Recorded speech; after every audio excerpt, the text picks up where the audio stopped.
The following episode of the Maui Chamber of Commerce's Business Matters radio show was originally broadcast on February 15th, 2022.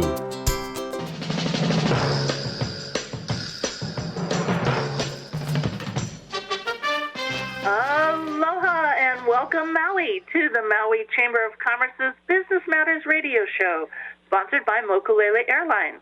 I'm your host, Pamela Timpop, president of the Maui Chamber of Commerce.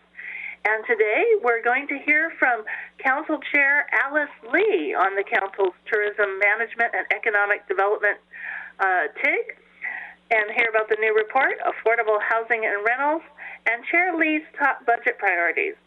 We're going to talk about the economic recovery in the state and Maui, the labor market. We're going to talk about real estate, construction, bankruptcy filings, and more with Dr. Eugene Tian. And we're going to speak to the general manager of Atlantis Adventures. You might know those great submarine tours out in West Maui. So we're going to have a fun morning this morning.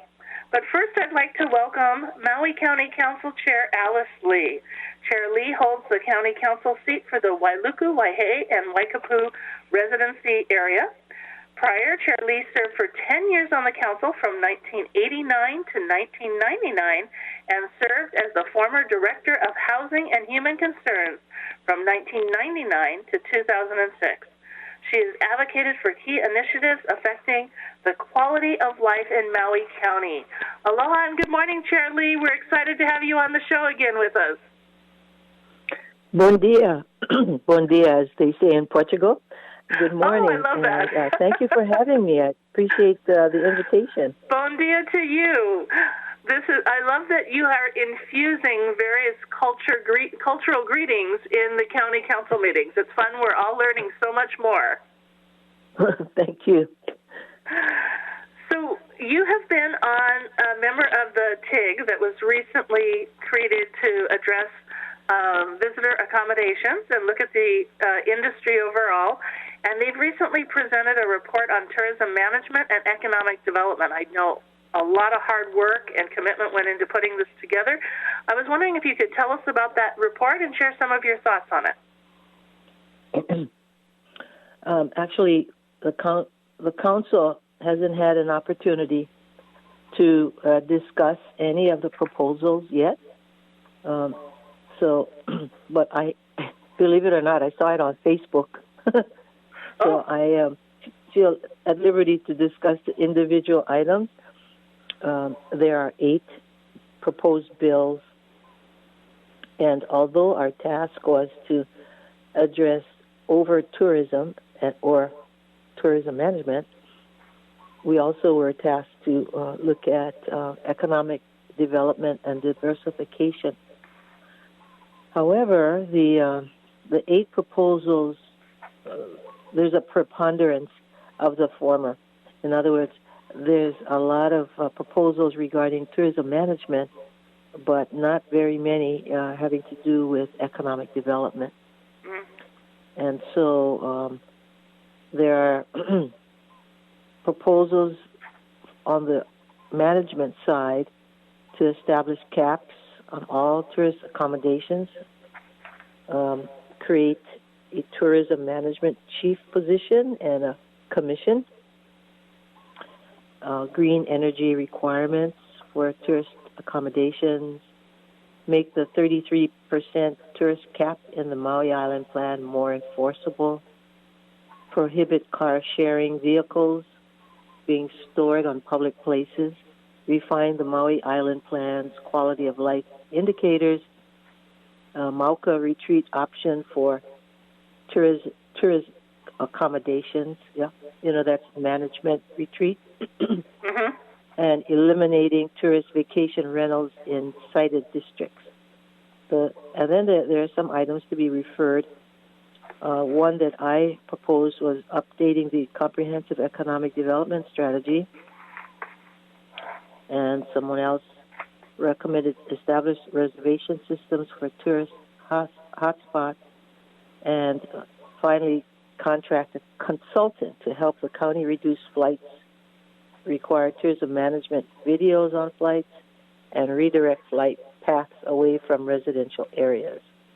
Mm-hmm. So, in a nutshell, that's the summary of what the outcome of the work that the PIG has undertaken over, I would say, about 5 months, 4 or 5 months. Yeah, it's been quite a bit of work. It sounds like, well, it sounds like you were a little surprised with how it was rolled out, but it also sounds like, you were surprised that there weren't economic development recommendations in the report. Yeah, more, substantive economic development recommendations. So what I've done is since then, and I'm not trying to criticize the group, but because they did come up with 1 or 2 economic development related items. So what I've done since then, I've empaneled a small group of advisory members, advisory to me, to help come up with some economic development, either policies or specific plans. And one of the things that I'm working on is is to take a subject, like a field, like healthcare, for example. That is already something that has been addressed or is being addressed by the college, by the industry, and so forth. And that's great. There's already planning.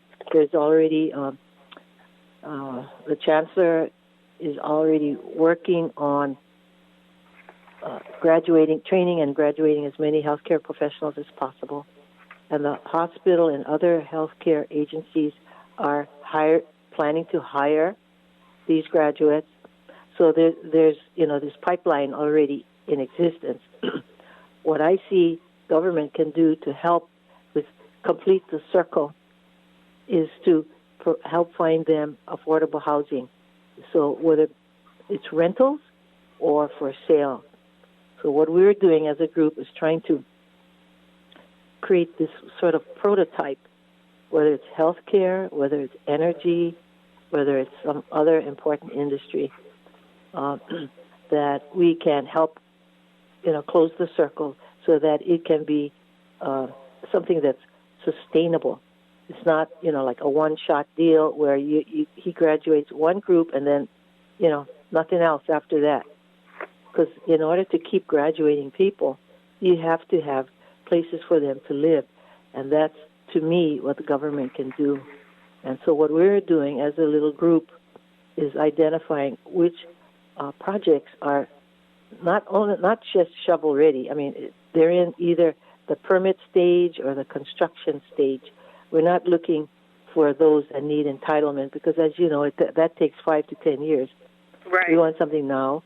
And so our plan is to contact those developers who have projects ready to go, to connect them to the particular industry and set aside, whether it's for nurses, doctors, or set aside some of their housing for police, set aside some for teachers, pretty much essential workers to start. Right. And then the rest of the project could be for anybody. But in order to ensure, like I said, a sustainable economy in those particular economic sectors, we need to make sure that they have the ability to not only work here, but to stay here. So that's right. That's one project that I'm working on, and to me, the key to any important project is to ensure that you have all sides at the table. Because if you only have one side at the table, when you're ready to launch your project, chances are it's not going to go too far. And that's what I have seen in the last several years here.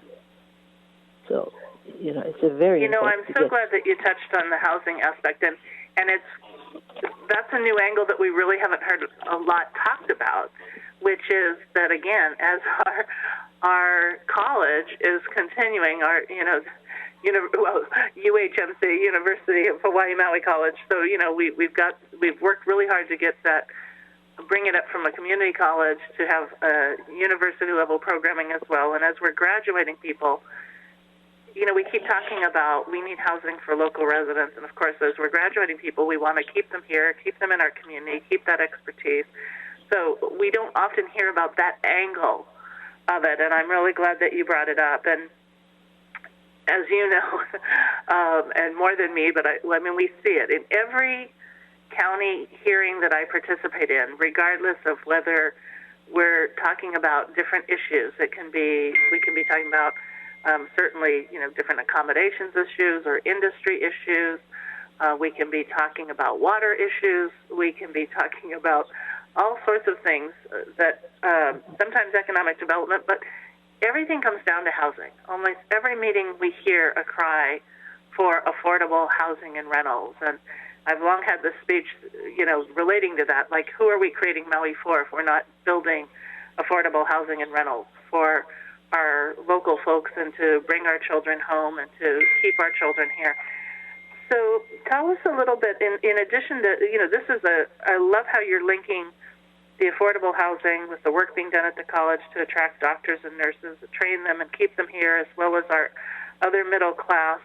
And again, you also mentioned, obviously, the importance of looking at projects, getting them in the permitting stage. And there's so many projects coming up, but we're dealing with hundreds of units when we really need to be dealing with thousands of units because we're so far behind at this point. What do you see as the biggest things that we can target right now, even if in targeting them it's going to take some time, but to start getting bigger units and more units in the pipeline?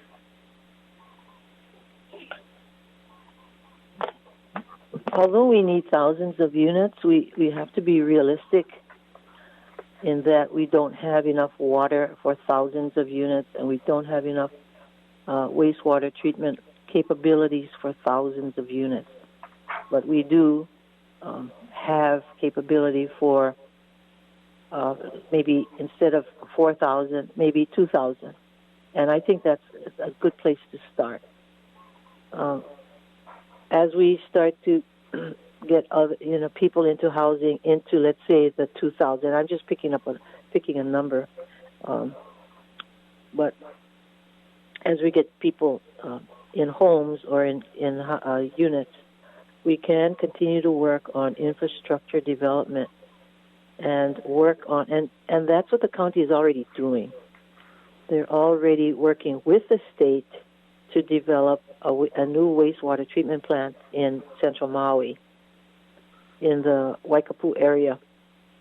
And as people come on to that system, we can begin to start to eliminate the overload in Kahului and one day possibly close that plant. So that's the long-term plan, and that is already in the works. The state has committed to helping us with that, paying for that plant. So, and that'll take a couple of years to build. And then in the meantime, we need to work on new water sources, because in order to have, as you know, the bulk of the developments and the housing has been in central Maui, in Wailuku and Kahului. We have taken the brunt of the housing projects in Kehalani and Maui-lani. So, the Iao Aquifer is almost up to capacity. So we need new water sources, and hopefully we'll get a few, not a few, but we'll get some additional water from Waikapu and perhaps other places. So that's the emphasis now. We can't really go from where we are now with this tremendous need for housing and jump into providing it housing because we don't have the proper infrastructure. So that's what is happening right now. The state has also committed to helping us pay for the Waiale extension, which means the Waikapu bypass. So that'll relieve the Waikapu town, thankfully, and then over time the Atherton project will be built, they don't have the sewer capacity. See, so we have to be realistic and look at, although we have a number of entitled projects, they can't go anywhere without infrastructure. Right. But in the meantime, what we can do is expedite those projects that are already on the books. Right. And find ways to facilitate them going forward. And that's what we would like to do. No, I think that, Although, and again, but keep in mind, we're the legislative branch. I have to keep reminding people, we are the legislative branch. It's not that we can order the Department of Environmental Management to do this or that. That's under the administration. We're pretty much tasked with legislative responsibilities and the budget and land use, but not the implementation of the budget. Yeah, that's very true. Well, it's exciting to see that so many projects are, that you're looking to expedite so many projects and move things forward, and everything helps. I think it's really important that you shared with our community that, again, we know we're thousands of units behind, and there's reasons for that, and a lot of that, as you point out, is infrastructure. And we've got some permitting challenges, but a lot of it right now is infrastructure constraints. So it's exciting to hear, that you're really working to push forward on those that we can move forward with quickly. And still, there's a long-term plan. When I know you mentioned that the new Waikapu plant, is going to take a couple of years to build. When do you anticipate that to start? It's really hard to give a specific date because assuming that there aren't any major problems, let's just make that huge assumption. It probably would take a couple of years. It's not going to be a gigantic plant. It's like a starter plant that is expandable. So it'll take care of Atherton's project and other projects in the vicinity, and then it'll relieve some of the capacity, the use at the Kahului wastewater treatment plant. Because with all the talk about injection wells and keeping the ocean clean, we're on it. We can't say we've solved it, but we're on it. Right. A lot of millions of dollars are invested in just that, in eventually eliminating injection wells. We're already doing that. We're already putting plans into action to use treated water for irrigation in a lot of places, so that we don't have to have the injection wells. So those things are already moving forward.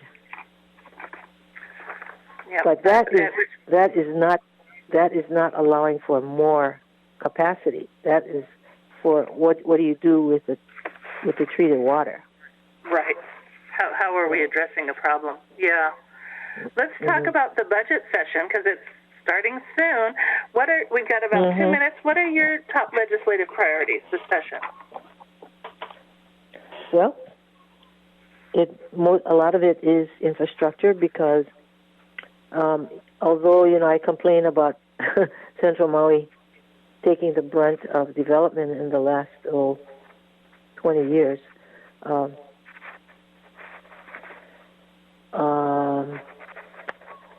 Atherton is another big one that needs, his conditions need to be addressed.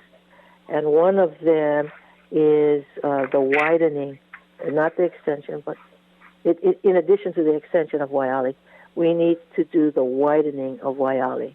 Because there's I don't know if you drive down here, but, by where the homeless shelter is and the prison. Very congested now.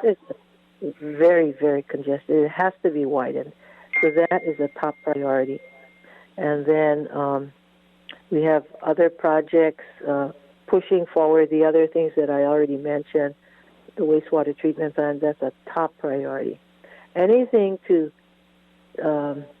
prepare for the additional homes and therefore traffic in this area needs to be addressed now before it becomes untenable. Right. Hopefully, we will have a roundabout right by the cemetery, cemetery of Waiale, and that's a hugely congested area. Right. That really needs. Yes, that's a very difficult spot. You're right. Yeah, it is. So and the Maui Lani roundabout is working very, very well. Yes. Before I would avoid that place like the plague. At 4:00 or at 7:30, but now the traffic flows pretty smoothly. Of course, there's a few seconds of waiting, but there aren't those long snake-like lines that used to be present, in the mornings and during drive time, pauhana time. So those roundabouts work, and I think we need more of those because the traffic lights are helpful, but it slows up and backs up traffic. Yeah. So those to me again, infrastructure for me will be the top priority in my budget requests. That is so exciting to hear because again, infrastructure affects everything that we're trying to do, from our top priority of affordable housing and rentals to economic development and diversity. It's really important. Alice, thank you so much for joining us again this morning. We've loved having you on. We'll have you on again soon, and just want to wish you a great Maui day. Thank you so much, and hope you have a wonderful day, and all the viewers out there. Aloha. Aloha. We're going to take a quick break to hear from a word from our sponsor, Mokulele Airlines. Mokulele Airlines operates the largest commuter airline hub in the country, right here in Kahului. Fly Mokulele from Kahului to Molokai, Lanai, Hana, Waimea, Kona, and now Hilo. Mokulele also operates the only flights between Kapalua and Honolulu. There is never a middle seat on Mokulele, and every seat has a window and aisle. Visit mokuleleairlines.com and take your next flight from the newly renovated Mokulele Terminal. All right, and we're back, and now we are excited to hear from Dr. Eugene Tian. He is the Chief the Chief Economist and Division Administrator. Dr. Tian is with the Department of Business, Economic Development, Tourism, Research, and Economic Analysis Division. And his office conducts research on economic issues such as tourism, emerging industries, diversification, quality of life, technology, energy, and taxation. His team also produces the official statewide short-range economic forecast on a quarterly basis, and which is why we love having Dr. Tian on the show, because he can tell us about what's happening in our economy. They also look at long-range population statistics as well, and they do a huge economic forecast every 5 years. So we are excited to welcome Dr. Eugene Tian. Good morning, Dr. Tian. How are you today? Hi, good morning. I'm happy to be on the radio show again. I will mainly talk about the economy. Thank you for the introduction. Oh, you're very welcome. We are always glad to have you on this show because you give us such a wealth of great information. Tell us a little bit about what's happening now with our economic recovery for the state and for Maui. Yeah, I think the economic recovery was pretty good last year in 2021, especially during the summer months. And actually, for the whole year for 2021, in terms of payroll jobs, the recovery for the state is about 86.3%. And that means compared with 2019, the jobs level in 2021 was 86.3% of the 2019 level. In terms of number of jobs, we still lost, statewide, we still lost about 90,000 jobs. So that's why we are 86.3%. We still need to recover by another 14%, which represents 90,000 jobs. For Maui County, is falling behind. because the pandemic hit Maui the hardest, because Maui is more tourism dependent. So Maui, the recovery is under 80% in terms of payroll jobs, is 77.8% for 2021. And that means there are still 18,000 jobs lost for Maui County. So it's falling behind Honolulu County, Hawaii County, and it's just a little bit better than Kauai. Kauai's recovery is 76%. So the most businesses are still recovering is tourism. So Maui County, for example, for tourism, the job recovery is under 70%.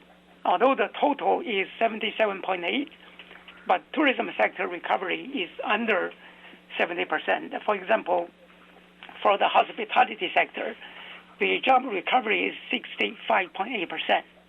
And for the transportation is 68.8%, information is 66.7%. So all these are under 70%.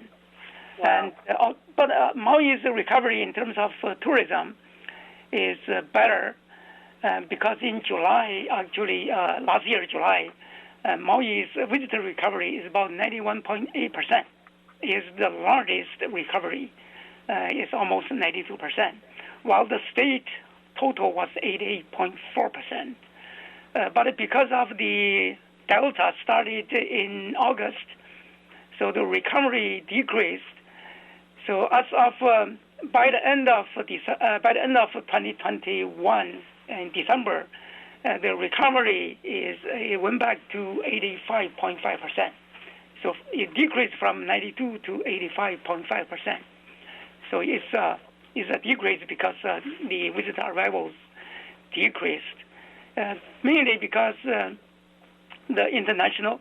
I think Maui has about 20% international visitors, while Oahu has over 40%. So it's but those from the U.S. mainland and also from the international has been international very little, but from mainland is also kind of flat for the last few months in 2021. I think that's a general description of the recovery. Well, I thank you so much, and your numbers are always extremely helpful because it's the data that presents a picture. And one of the things, as you know, we're working with the legislative session this year, and what happened, I guess, again, people saw the boost over the summer, and there was sort of a, woohoo, things are better, and there was a period where things had really come back. As you point out, we did well over the summer months. But overall, we keep hearing, the businesses are saying we're still struggling, and people say, no, we've recovered. And this data shows, no, we're still recovering, which is what we keep trying to explain and share. We're at a time where the legislature is looking at, again, we look at these job losses, and we look at, economic conditions, and people, are wanting to increase the minimum wage. We've got many proposals going up to $18 an hour for a minimum wage, staggered, but trying to connect to $18 an hour for a minimum wage. And I'm just wondering if you can share your thoughts on the minimum wage increases that are being considered and how that compares with where the businesses are at with the recovery effort and our ability to handle such increases with some of the other increases that they're looking at this legislative session. Yeah, I think there are several bills talking about the minimum wage. Minimum wage is I think the main goal is to help the earliest families, the low-income household. And the current minimum wage is $10.10, increase to 18. I think slowly. It's not one-time increase. It will be gradual to about $18. Economic theory says that when minimum wage increase, there are two impacts. One is there will be an increase in employment because those people are willing to work under the minimum wage. They cannot be working. And some businesses, they cannot afford the increase in business cost. They may have to close or cease operation. And the second impact is increase in inflation, because the wage is part of the business cost. When business increase their cost in production, they have to pass on the cost to consumers, so that will increase the price of the product or services they produce. So from the data we have is that currently if we have $10.10, that how many workers working under that is about 11.4%. But when we increase to $18, how many workers working at that wage is 38%. So if 38% is pretty big, it's actually more than 1/3 of the workers working at or under $18. So the percentage is 38%. Then what happened to the businesses? It's going to increase the business cost. So according to our analysis, the increase in business cost is varies by industry. So, for example, for food industry, restaurant industry, for example, people working under 18 or at 18 is 60%. That's a lot. It's over half. It's 60% of them is at 18 or under. So that will increase, for this minimum wage increase alone will increase their business cost by 10.3%. So food industry will be impacted more than other industries. And the next industry impacted is the retail industry. The retail trade, there are 53.3% of the workers, they are at $18 or below. So increase to 18, they will increase their business cost by 7.5%. So I think the increase, it will be slowly, from $10 maybe to 12, maybe to 14, 16, 18. I think that into a future for quite a few years, I think that may reduce the immediate impact. But at the sudden increase, that will also increase the, it's twofold. One is it helps consumers and the household. It's also impacted the business because of the increase in business costs. Yeah, I really appreciate your analysis on this, because this is people understand what the impacts are going to be, and we've had other surveys presented by different professors at UHERO and discussion on, there is a point where up to 15 has been discussed as an area where growth up to 15 can actually help, but when you start getting at the higher amounts, it really starts hurting.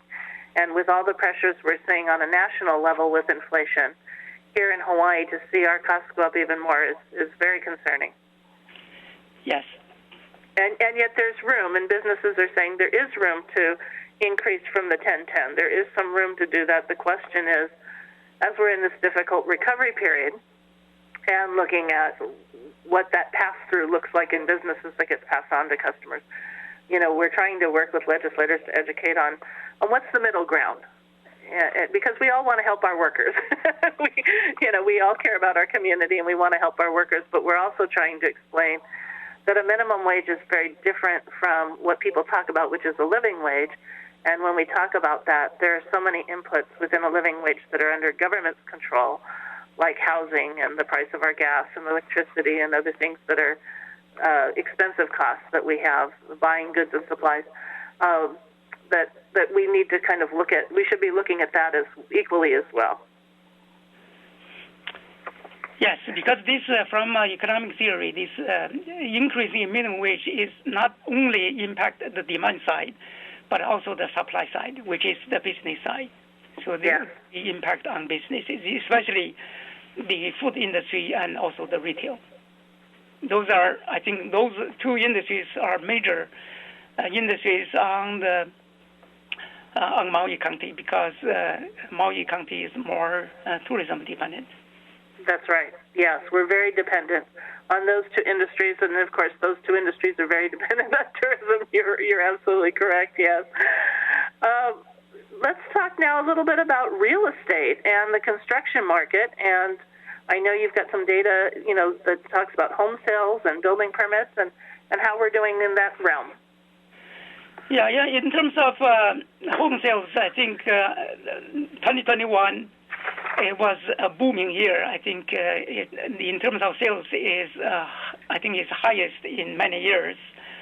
And for Maui County, for example, in 2021, the single-family home sales increased by 30.1%, 30.1%.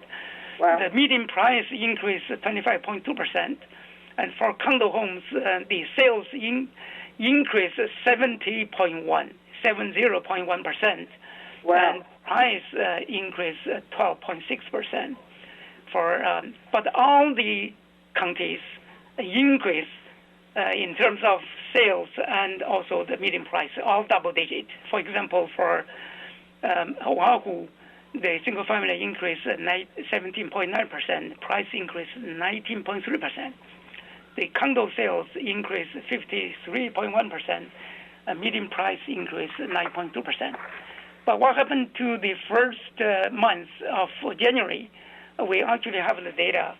In Maui County, I think the headline for the newspaper is real estate sales is mixed. Maui County, the first month for 2022 is a decrease in single-family homes, 8.9% decrease in terms of sales. But the median price continued to increase at 18.1%, so 18.1%. And the condo home sales is still booming, 34.8% sales, and 26.3% increase in price. But we do see some decrease in sales on Hawaii County, and Kauai County. So the home sales actually for Maui County, for example, the most of the sales is local. For Maui County, the 2021 last year, the total sales according to Land Court, the total home sales is 3,099. Yeah, 3,099. That is pretty high. Yeah. I have data on my screen from 2008. So that's, I think we're talking about 13 years. The only year is higher than 3,000 is 2010. That's just right out of the recession, 2009 recession. And that year the sale was 3,418. And last year, 2021, was 3,099. So those are the another peak level for 2021. But the sales in from Maui, the good news is that a lot of sales, more sales is actually to local residents. For example, in 2020, is 70.3% of the sales went to local residents.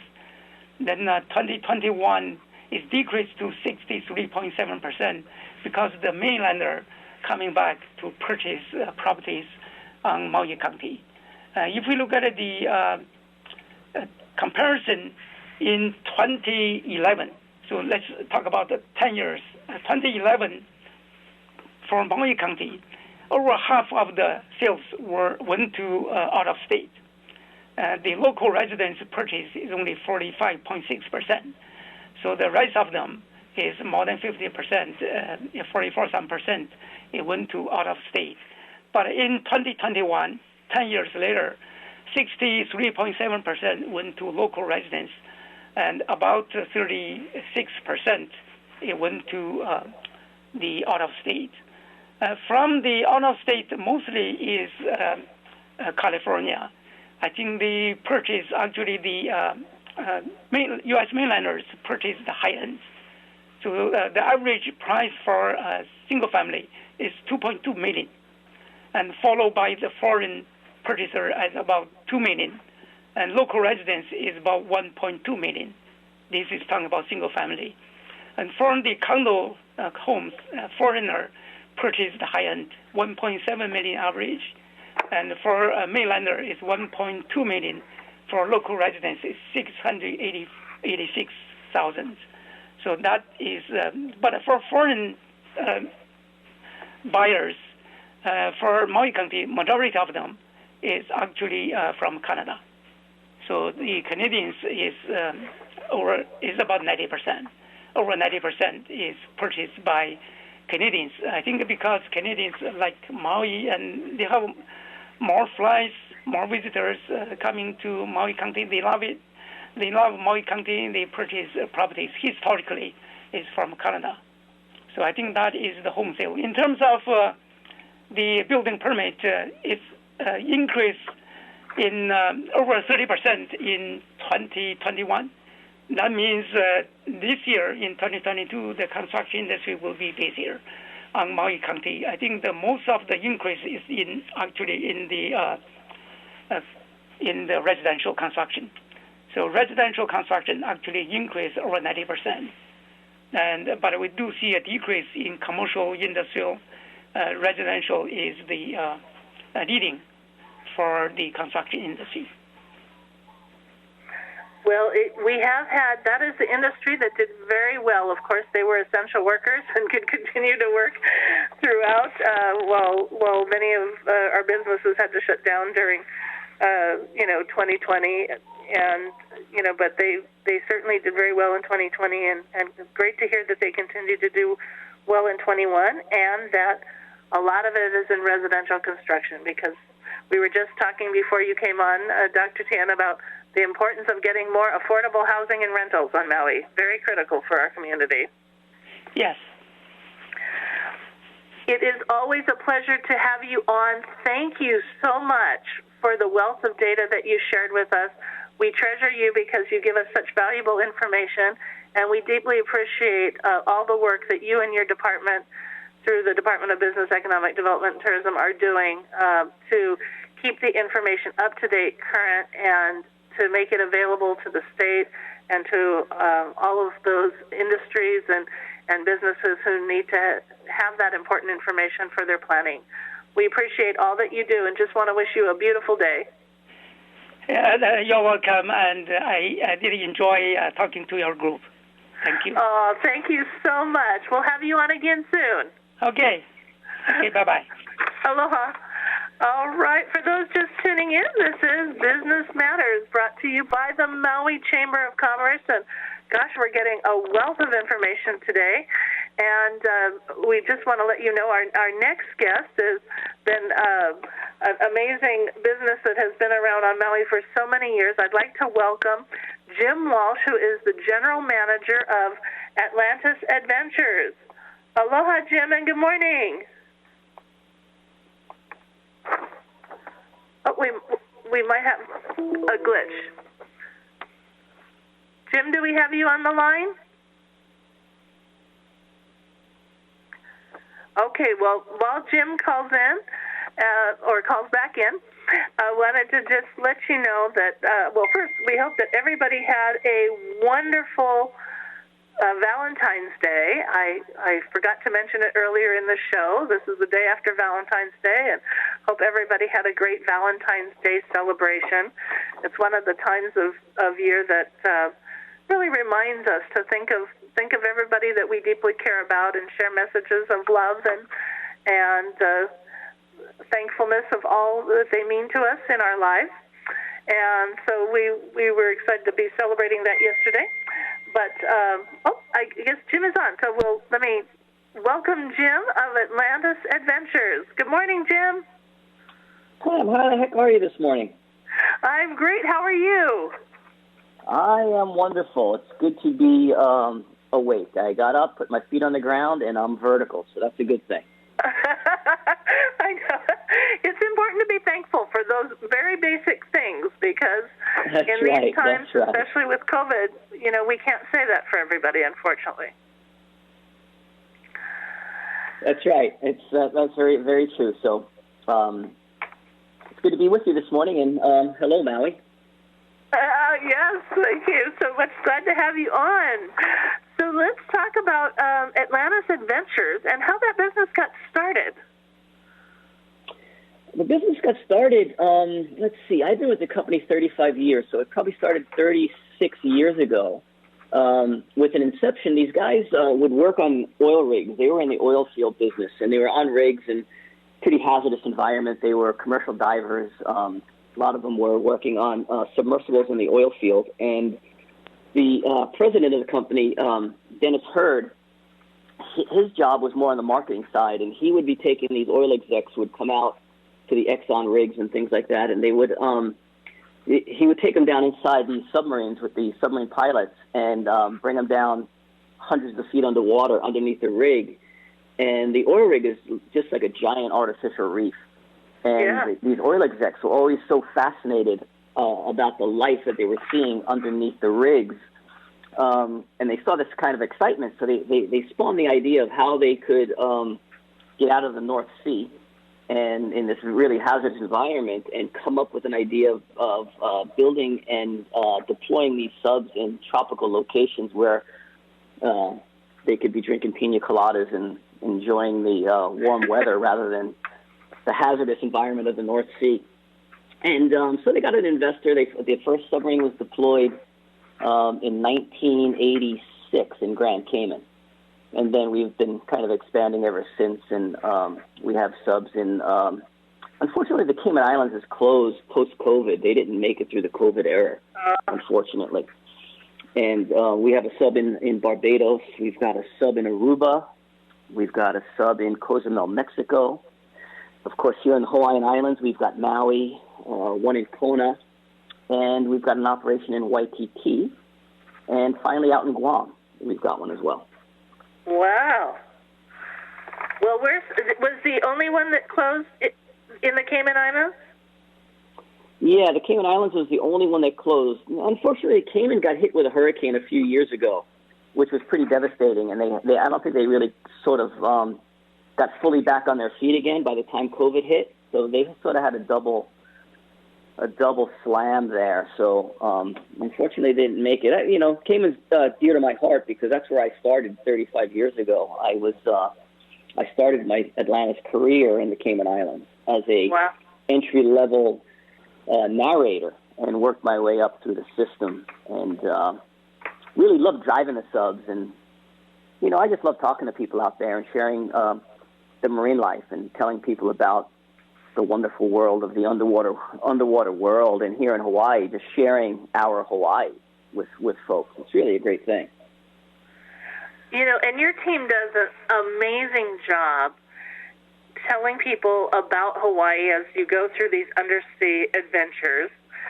So tell us a little bit more about that and the crew and what, for people who've never been, what the experience is like.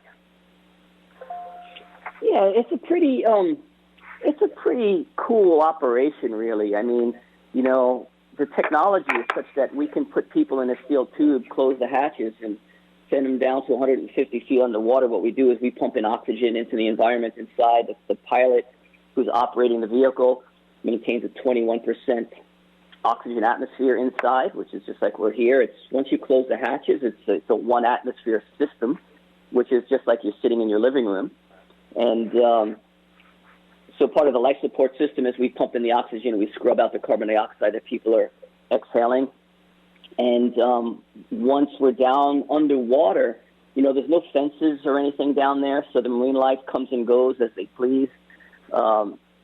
We get to see sharks. This time of year, we've had this year already. I think we've had about 6 whale sightings underwater, which is a super rare thing to happen. It's pretty rare, but we get to see dolphins at times. Sharks, also all of the beautiful little reef species of fish, and those kind of little cool creatures that we get to point out on a day-by-day basis. We get to know them. A lot of the reef species of fish are fairly territorial, so they're always around in the same area. So we get to see a lot of these fish as they grow and develop. And a really cool thing was when we put the Carthaginian down there back in 2005, December 2005.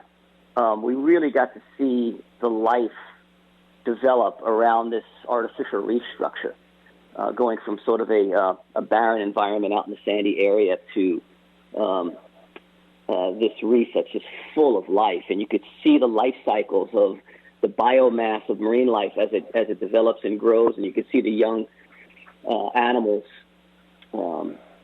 developing and growing on that reef, and then the biomass gets to a point where they kind of go off and go off to the other natural reef areas around, because the artificial reef can only hold a certain amount of animal life, and then they'll grow and they'll go, which is kind of a cool thing to watch.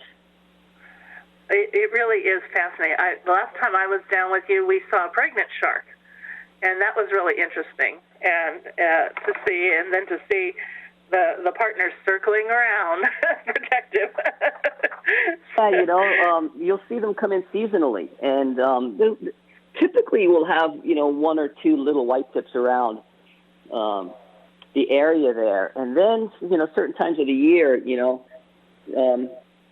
see the females get a little bit more active, and the males are coming in, and there's a whole little dance that goes on down there with these animals, and it's really it's really a dynamic thing to watch. Well, we want to encourage everybody. If you've never done Atlantis Submarines, and again, even for people like me who have done it several times, but enjoy it every time. First of all, you go out from Lahaina, you take a short boat trip out to the ramp so it's a fun, quick little boat ride with the wind blowing in your hair, and then you get out to the staging area and then get loaded onto the submarine for a great adventure. It's just so much fun to always do. So tell people how, Jim, they can connect and get their reservations. Of course, you could always do that online by going to AtlantisAdventures.com or AtlantisSubmarinesHawaii.com, and you could find us there. You can call our reservation line, which is area code 808-667-2224. That'll get you right into our reservation line here, and you can make a booking. Kama'aina rates, we give a 25% discount for Kama'aina. And if there's any school teachers out there listening this morning, we're looking forward to this COVID thing dying down here a bit, and we can get back into the schools, and we offer a living classroom program where some of our staff will go into the schools, do a little classroom session with the kids. Yep. I'm going to have to cut you off there because we got to wrap up, but thank you for sharing. This is Business Matters, sponsored by Mokulele Airlines. I'm Pamela Timpa, President of the Maui Chamber of Commerce, wishing you a beautiful Maui day.